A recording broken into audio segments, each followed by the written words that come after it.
Eddie, you mentioned the Martin Caine show, which was live from Studio 8H. That's right. What other TV shows did you do at that time? Oh, God. Well, I did probably four Martin Caines. The Fireside Theater, I think it was called, for George Abbott. It was the first time I met Abbott.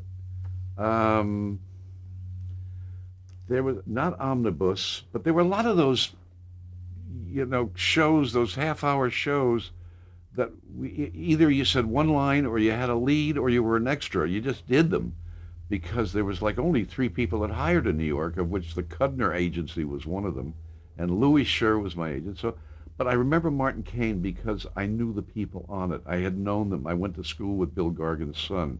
I knew Walter Kinsella, and of course, the, the one of the thrills was doing a Martin Caine, and there was this man, and I'm looking at him, and I said, he's my next door neighbor. And I went over and I said, don't you live at 40 Central Park South? He said, yes, I do. You're Master Foy. And I said, you're Boris Karloff.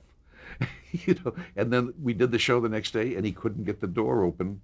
And I think Buzz Kulick, God rest his soul, the director, Buzz Kulick is saying, walk around the set, walk around the set. We were live television. He walked around, and he continued the scene. Yeah, but we that was that. Features that would come into New York. What kind of parts did you play? Young toughs. Always the young guy that got into a fight, and always the young guy that could whip anybody that got it, because I used the boxing. And if it wasn't that, I did the comedy. I was always the guy that was from New York or something, and I was rotten. I was terrible. But as the story goes, in October of 1955, I went down to see my dad one day, and he was warming up, and this man who I just loved Fosse. I was crazy about Bobby. And, of course, that cast was truly one of the great casts. You had John Raitt, you had Janice Page, you had Bobby Fosse, you had Jack Waldron. You had, oh, God, the greatest female dancer I ever saw in my life, and her name was Carol Haney. And so they're all out there warming up, and Fosse said to the old man, he says, your dad, your son's he's an athlete. He says, yeah. He says, you know how to tumble? He says, yeah, watch him. I didn't know how to tumble, but I knew how to tumble. So Fosse said, can you do a round off, Foyzy? I said, yeah. He says, do one for me. So I popped a round off. He says, do two. I says, how many do you want me to do? He says, do 20. And I did 20 round offs right in a row. Is that like a somersault? You go up in the air and you tuck your feet and you land on your feet. Go straight up and do a half a cartwheel and land. He says, swing a baseball bat. I said, for what? He says, here, swing it. I said, oh, easy. He says, throw for me. I said, wait a minute. I'm not going to throw like your dancers who do this. I said, I throw that. He says, you go to work next Monday on a show called Damn Yankees. And that was the beginning of my real career. And I worked for Fosse, Abbott, and came to Los Angeles and quit the show because of Screen Gems saying, we want you to do a couple of shows for us. And that's how it started. And it went downhill from there. Totally. I mean, if you ever saw a career go anywhere, it was this way. Why do you feel that way? Because I didn't like it. I wasn't comfortable in front of a camera. I was comfortable on the stage. I enjoyed getting on the stage. I went to feeling the bricks. But there's something cold about a stage, about a motion picture set. And I never got the thrill from it until I did Run Silent, Run Deep. And then I worked with a man who we discussed before, Sam Galoo, who I really was crazy about. And those were the enjoyable times of my life is working in front of the camera. Were you able to make a living at it? Yeah, I did pretty good. As a matter of fact, I was under contract to NBC for a period of time. And as the story goes, and he told the story, head of casting was a woman by the name of June Leff, Leff. And there was 3 or 4 people under contract, young actors. And one day, Michael Landon and myself go into June Leff's office. She called us in. And she said, I want you guys to read these scripts. and you tell me which ones you want NBC to go to the producers on. So Mike and I sat outside, and I read a script, he reads a script, and I read the other script, and he reads the other script. He said to me, "What do you want to do?" I said, "Michael," I said, "I really don't want to do westerns. I love doing war things." And he said, I said, "I like this man, Sam Galoo. He's a nice man." And Mike said, "I've never really done a western before. Nothing to speak." He said, "I'd like," he said, what do you, I said, "I'll take the Blue Angels." He says, "All right." He says, "I'll do Bonanza." And we told June. She said, "What?" I said, "Blue Angels for me." He says, "Bonanza." 1974, I'm casting his first movie of the week. He walked through the door and he said, "You could have been Little Joe." True story. And those were the fun things. That's incredible. That's a true story. You could have been Little Joe. How many years did you pursue acting? 1957 to 1962. When you were looking for acting roles, Eddie, did the family name help you get into places? If it did, I never was aware of it. I never used it. I didn't think it was right to do. I didn't believe in nepotism. Was there any confusion with you and the previous Eddie Foy? Yes. Because a lot of the people that I met in those days would say, "Can you dance like your father? Are you funny like your father?" And I said, "I can't dance like him. I'm not funny like him." And I said, "I'm single. At least he had me." I never, if I ran into it, I wasn't aware of it. And most of the time, when people would ask me things like that, it was purely out of respect for the Foy family and what we did in the theater. And it didn't even help me when I started in casting. Actually, it did, but that's another tale. When did you decide to go into casting? I saw a performance I gave in a pilot at 20th Century Fox where I played my grandfather.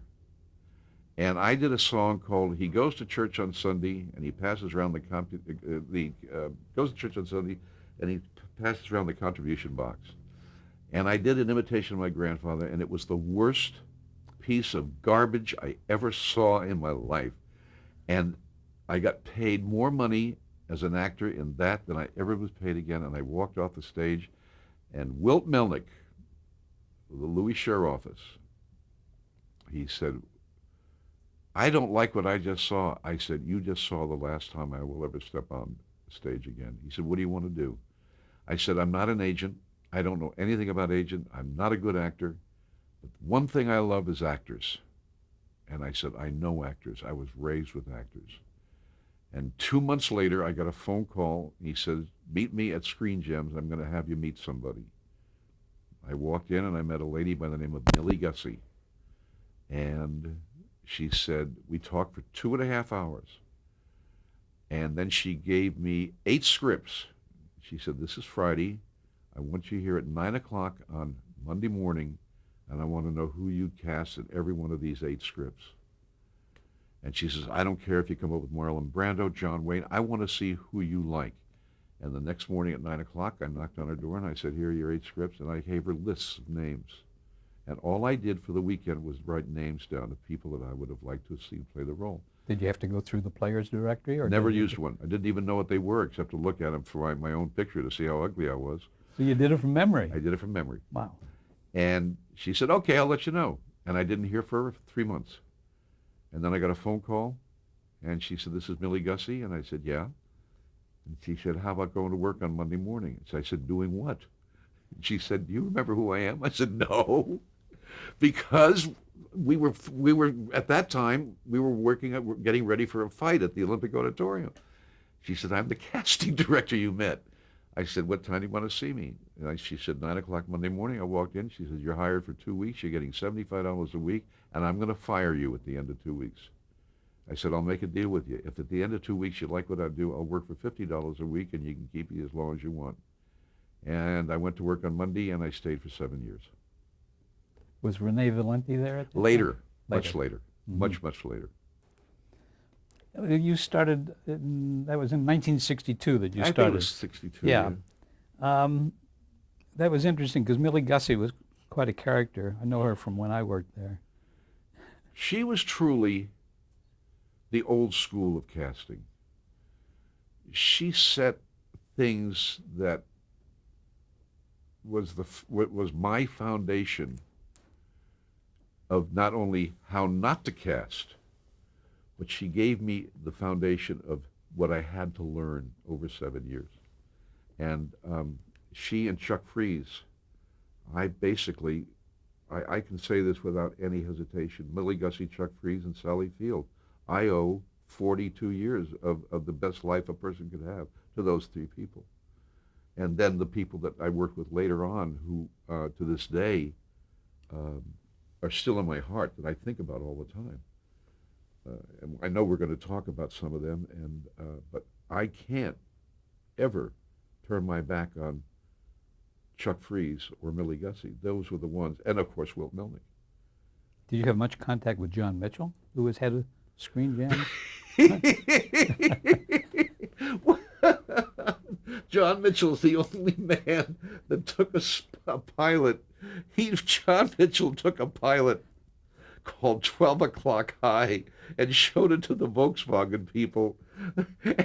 And the opening scene is the American bombers bombing the Volkswagen plant in Germany, and Volkswagen would not buy it. And Mitchell, I could never see him say, how did I miss that? How did I miss it? You take the bombing of Germany and show it to the Volkswagen people. I knew him. He was very special. What a wonderful character. He was great. Yes, I knew Mitchell. In general, what were the duties of a Screen Gems casting director?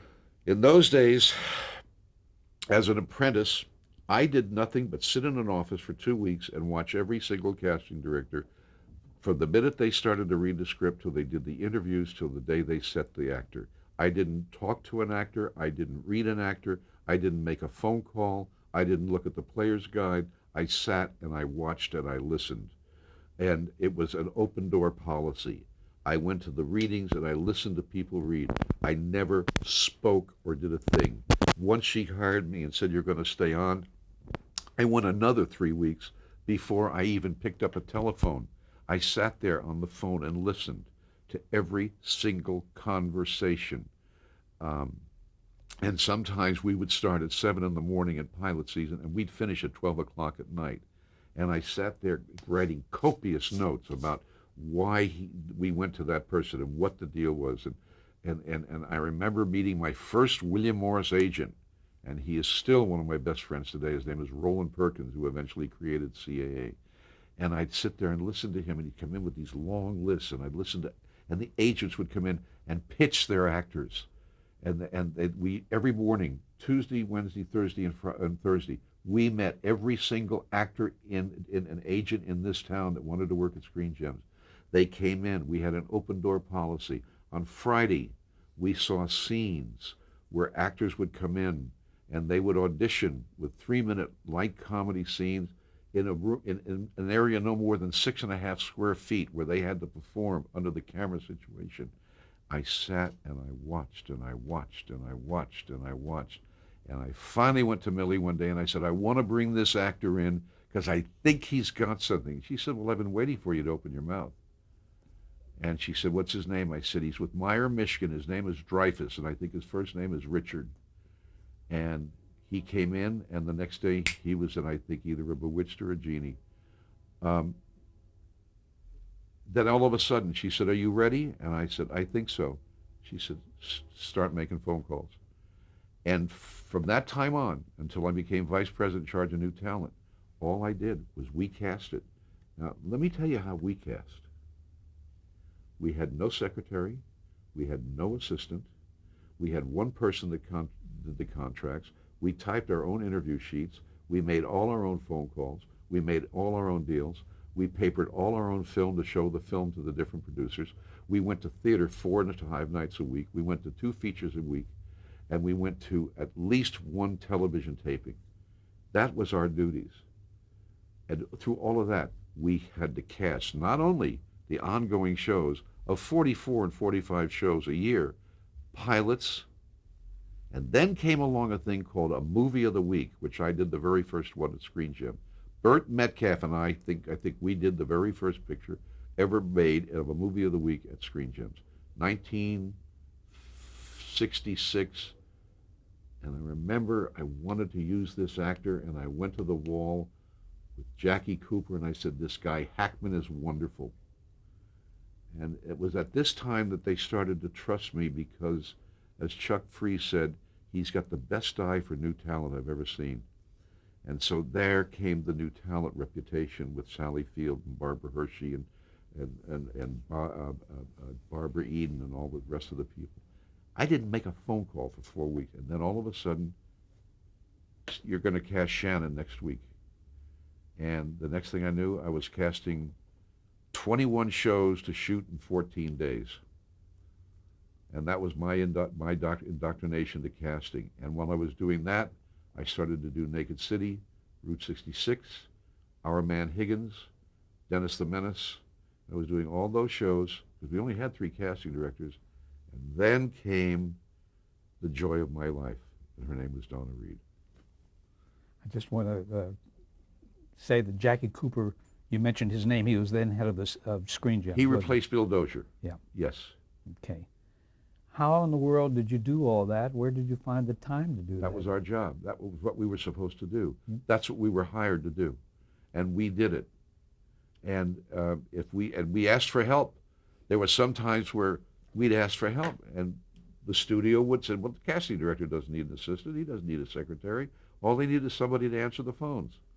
And we literally had Richard Wookie, Phil Rogers, Jeff Fisher, God rest his soul, and Wookie was a very special casting director. Richard Wookie, Jeff Fisher, Paul Young, Phil Rogers. Burt Metcalf, you mentioned? Burt came in 65. He was the first one I trained. One's receptionist and 2 secretaries. And we did all those shows. Let's talk about all the other shows that we did there too. I mean, we had the Hathaways, we had the Monkees. I mean, and in those days, we didn't just say, well, we'll give you 5 names here. We did searches. I spent a year of my life looking for Sally Field. I spent 6 months of my life trying to cast the Monkees, which was one of the most horrible experiences of my life. I spent 4 months of my life working with the greatest television genius I ever worked with in my life. And there isn't a day that I don't say thank you to Danny Arnold. And that was where I really learned about how to do television.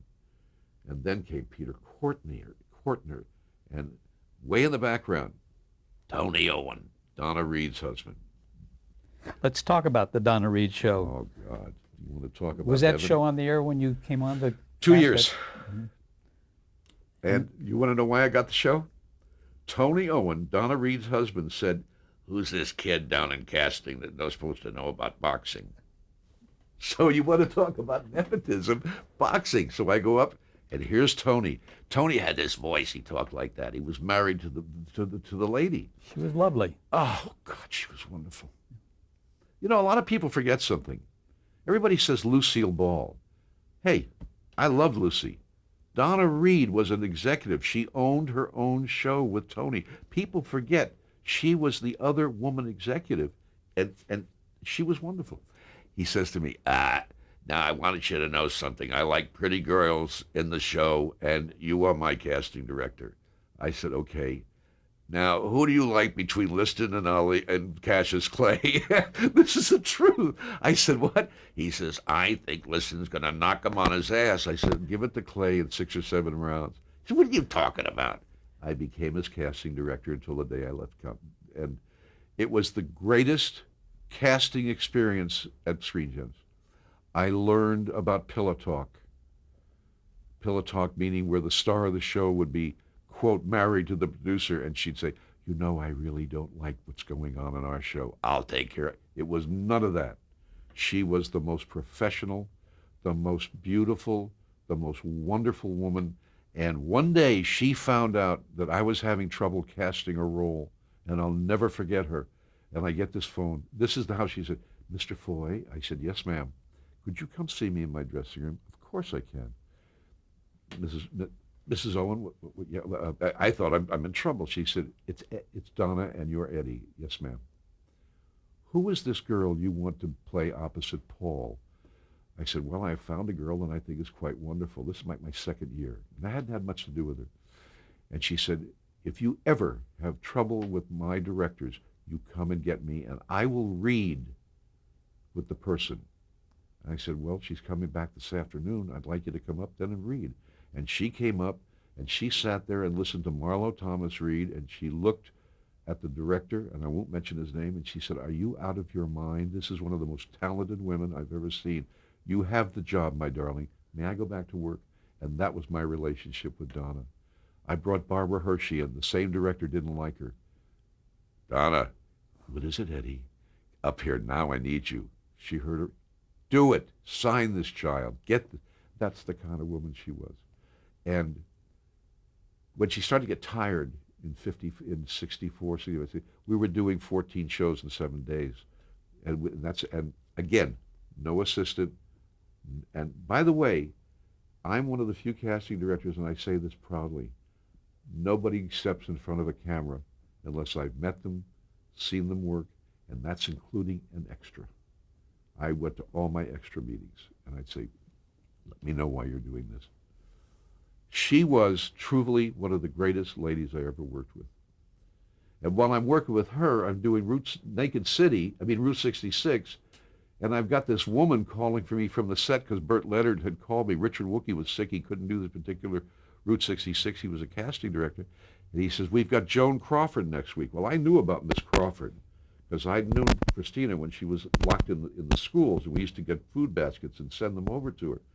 And Burt Leonard said, you know that she likes to have the set at 69 degrees. Well, I said, fine. I'll make the deal. I don't pay. Mr. Foy, I said, yes, it's Miss Crawford. Yes, Miss Crawford, how are you today? She said, are you aware that the set is 71 degrees? And I said, no, I'm not. It's 8 o'clock in the morning. I just got here. She says, my contract says it's 69 degrees. And I said, well, good. We'll go to the thermostat and turn it down 2 points. And they hung up. 10 minutes later, what did you say to Joan Crawford? I said, it turned down the thermostat. Good for you. Boom. He hung up. So I go from Joan Crawford, my Schwelgen, to Donna Reed and Barbara Eden and Sidney Sheldon and Danny Arnold. And this 200-pound Irish Jew Italian was the luckiest man in the world. And that's what I consider myself. Great experience. Did you interact with the other members of the show? All the time. Oh, God, yes. Because, you see, there's a theory in casting, and you know this as a producer better than anybody. The day the casting director walks on a set to say hello, every freelance actor gets nervous because they think they're going to be fired. What's he doing here? Why is he here? I never went to the set, and Donna called me one day, and she said, why haven't you been over on the set to see me and have a bite of lunch? I said, well, she said, would you please come over and spend the afternoon? It was so happened I was free. I spent a day on the set with Donna Reed. So that every time now, even to this day, even on the Jerry Lewis telethon, I will call the stage, say, I'm coming over, don't let anybody, and I'd walk in, and I still do it this day. I never go anywhere where I'm not invited. And I'll give you a little something to the youngsters that are looking at this 50 years from now when I'm dead in my grave. This is the only business in the world where you're not invited. And the people that come here who are not invited get madder than hell at guys like me because I'm paid to say yes and I'm paid to say no. And it's a very tough position to be in. Nobody's invited us. We all say, I can tell you right now, actors will do a dead body. They now have the title ACTOR after their name. That's bullcrap. That's bullcrap. They've never read Shakespeare. They don't know who Albee is. They don't know who Chekhov is. They don't know who Jean Guerre is. But they're an actor. This is the only business. You're not on my dance card, honey. Very good way of explaining it. Who approved your casting decisions at Screen Gems? Millie Gussie. Millie Gussie was the producer, obviously. How about the director? Did he have a say? Well, in television, as you know, they come and go. And I didn't realize this, to be honest with you, that I always thought the director was the final say. But I learned very quickly the director is transient. The producer, the star of the series, the casting director, and the studio is there all the time. It's the old story. Baseball managers, boxing managers, basketball coaches, we will always be there. The players come and they go. They come and they go. And but once you got to a network level, then the studio, if it was a pilot, had to defer to the network. In film, I learned when I went to 20th Century Fox, where I started doing my first feature films, the director had as much to say as the studio head. It's the director. It's his film. Altman says what Altman wants, and you listen to Altman. At that time, That's Bob Altman, by the way, I'm referring to. I'm sure you know that. yes, Robert Altman. Well, tell us about the interaction between the producers at Screen Gems and the casting people. They were very open. They knew that we were doing fluff. We also were we were also did the comedies of the 60s. As Universal was the dramatic side, we were the comedy side for ABC. We always read the script, and then we had what we called a creative meeting where we sat down on Monday or the week or two before to talk about the cast, the freelance cast, not the running cast. Then we went away and came back and did what we talked about the people that we liked. And then from there, we exchanged ideas. The director gave his ideas. Maybe Dozier or Jackie Cooper or Chuck Freeze had an idea because they all read the script. They'd say, Eddie, suggest so-and-so. The agents had ideas. And we used to funnel it all together. And finally, on the Monday before the show started, we'd have readings. And maybe out of 50 to 100 to 2 or 3, 4 or 500 ideas, we'd narrow it down to 5 or 6 people. At Screen Gems, they like to see everybody, especially on pilots. And you sat in on those readings. I did those readings. I didn't sit in them. I did them. You ran them. I ran them. I ran them with an iron glove because I didn't want anybody hurting my actor. And I used to say to the producer, we work now and talk later. I learned that as early as 1963. And even to this day, I'm doing a film. Actor comes through the door. There's no introductions, no shaking hands and with the sweat, clammy fish in the hands, and the kids are sweating and they've got cotton mouth. We'll work now, and then we'll talk. No small talk. No small talk. Let's get to what you're here for. You're here to work. I'm here to get you that job, and you're going to help me help you, and I'm going to help you. You're going to help me, and I'm going to help you. And now, once we've done it, then we would discuss it. And if we had it, we'd set it. If we didn't have it, we'd go to our next choices. And there's an old theory in casting. You don't get your first choice. I don't think I've ever done a movie of the week except for one time, Ike the War Years, where I wanted, and I told Mel Shavelson, Robert Duvall is Ike Eisenhower. And he fought me, and we loved each other. Bob Duvall did Ike Eisenhower. I never thought of another person for the role. And that's the way we worked, and we exchanged ideas. At the same time, we had a man that bastardized the casting process, and that was Burt Leonard. And Burt Leonard, because of his lack of professionalism in reading actors, has made the rule change. You come back, you have an interview, a reading, and an audition, and that's it. You come back a fourth time, you've got to be paid. We're going to hesitate there to change the tape.